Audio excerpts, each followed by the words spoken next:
Hey guys, Pratima here, and today I have the Samsung Galaxy A33 5G with me. We already did an unboxing and early impressions video of this phone like a month ago, and since then one of our team members has been using it as his daily driver alongside similarly priced phones like the Realme 9 Pro Plus. So in this video, I will be doing a thorough review of this phone, discussing all its pros and cons, but more importantly, answering if you should buy the Galaxy A33 or not. So let's get started. Okay, kicking things off with the design, like other higher-end A-series phones of 2022, this one also has an attractive looking design. And although its back is made entirely of plastic, there is nothing much to complain about here since its hands-on feel is quite good and ergonomic. What I also like about this design is that Samsung has provided a matte finish on the back as well as on the frames. This helps you get a firm grip on the phone while making it less slippery. In addition, it even brings an official IP67 dust and splash resistance, which means that the Galaxy A33 is one of the cheapest phones in the market to offer this degree of ingress protection. Okay, another interesting bit about 2022's A-series lineup is that Samsung has committed to using recycled material whenever possible. What this means is that the buttons and the SIM card tray that you see here originated from discarded water bottles, CD cases, grocery bags, and such. Okay, over onto the front, you get a 6.4 inches Full HD Super AMOLED screen with a 90Hz refresh rate. But neither of those things is any new in this price range since you can get phones with a 120Hz AMOLED screen at a much cheaper price. But if you look at the core quality of this display, I have always found the color optimization on Samsung's panels to be superior to other brands.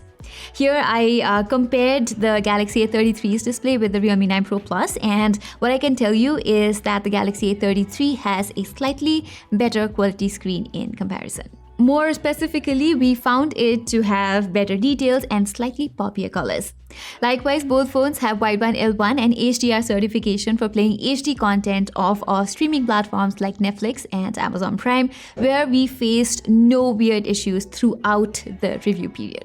You also get stereo speakers with Dolby Atmos on both these phones. Here, the Realme 9 Pro Plus has a wider soundstage, even though I prefer the clarity and punch of the Galaxy A33. However, the A33 misses out on the good old 3.5mm headphone jack that you get on the Realme 9 Pro Plus. I also think that given its price, Samsung should have opted for a modern-looking punch hole rather than this outdated teardrop notch here. Although it could go unnoticed over time, in this materialistic world that we live in, people might think you're carrying a budget phone or a phone from, say, 2018. Alright, keeping that aside, the Galaxy A33 does offer an in-display fingerprint scanner, and it performs quite similarly in terms of speed and accuracy as the one on the Realme 9 Pro Plus, if you turn off the animation in the settings, that is. Okay, the Galaxy A33's biggest asset is its cameras. Although you do get a similar setup on the Realme 9 Pro Plus as well, there is a vast difference in how these phones process an image. As you can see, photos from Realme's primary camera are contrast heavy, while Galaxy A33 captures more real-to-life pictures.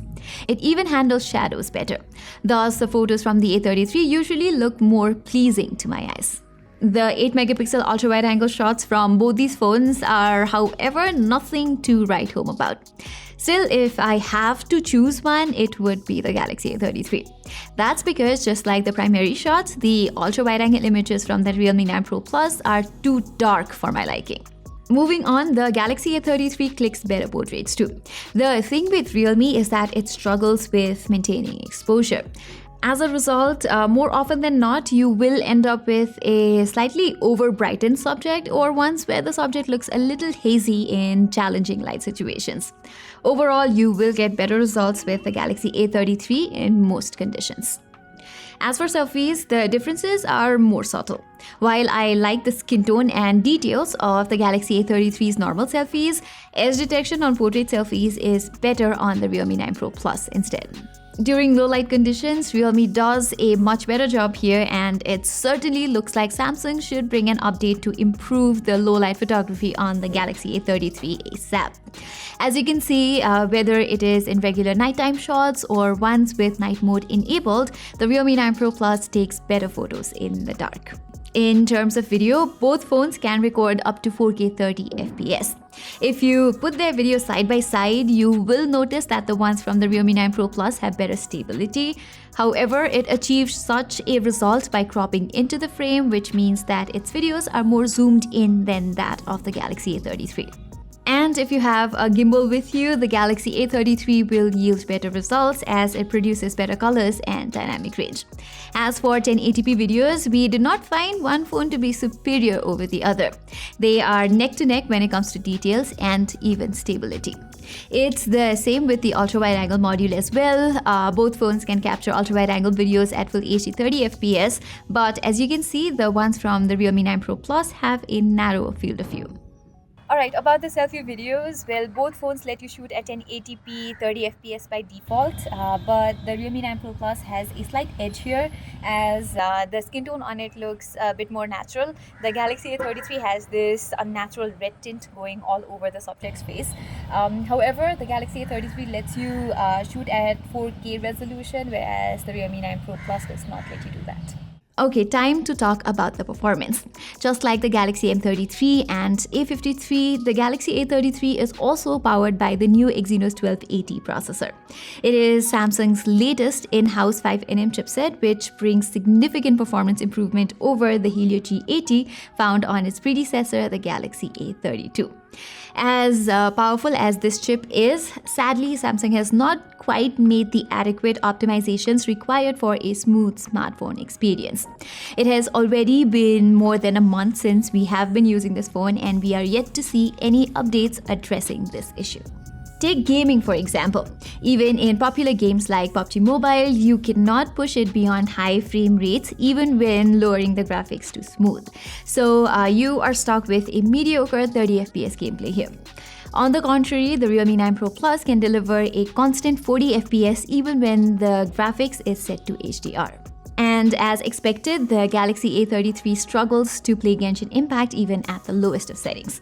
The frame rate fluctuation here is quite a lot, and the phone also gets considerably warm. In comparison, you can get fairly stable 30 FPS on the Realme 9 Pro Plus in the same settings. Adding insult to the injury is the fact that you can even notice its lack of optimization during regular everyday tasks. It might not be that obvious at first, but when comparing it against the Realme 9 Pro Plus, you can see that the latter is snappier when it comes to opening apps or multitasking. Plus, because of a good quality haptics motor on the Realme 9 Pro Plus, you are getting a better experience while typing as well. The only thing that's better on the A33 as far as the user experience is concerned is that it's running on Samsung's One UI 4.1, which is more modern looking and easier to use. It also comes with very few bloatware apps, but more importantly, Samsung has guaranteed 3 years of Android and 4 years of security updates here. With Realme, you might only get 1 or 2 major OS updates, so that's something really good on A33's part. Still in all, Samsung must improve the performance of this Exynos chip, because if the Galaxy A33 is already underperforming right now, imagine how things will be in a year or two with Android 13 update and all. Another crucial thing that we found is that the proximity sensor on this phone is a virtual one, thus it may not work as intended all the time. As for battery life, the Exynos 1280's 5nm process node means it should theoretically make the A33 more power efficient and therefore last longer, right? But in our experience, we found that it does not make a whole lot of difference compared to phones with 8nm or 12nm chips. On a full charge, we were getting a pretty standard battery life compared to other phones with a 5000 mAh battery, which means a full day of backup on moderate usage. And on heavy usage pattern, including gaming, shooting videos and such, the screen on time would drop even further. Like with most Samsung phones, the Galaxy A33 supports 25-watt fast charging as well, and yeah, you've got to buy the charger separately here. With a compatible 25-watt charger, the phone's battery goes from 1 to 100% in around 1 hour and a half. Okay, time to conclude this video. So, should you buy the Galaxy A33 over the Realme 9 Pro Plus? Well, it depends on what you intend to do with your phone. If you want better cameras and a marginally better screen quality for watching videos, the Galaxy A33 is a better option. Plus, it also comes with an IP67 rating and 4 years of promised software updates. However, it is crucial to know that the phone's performance is pretty bad for the price, at least for now, since the Exynos 1280 is not quite optimized yet.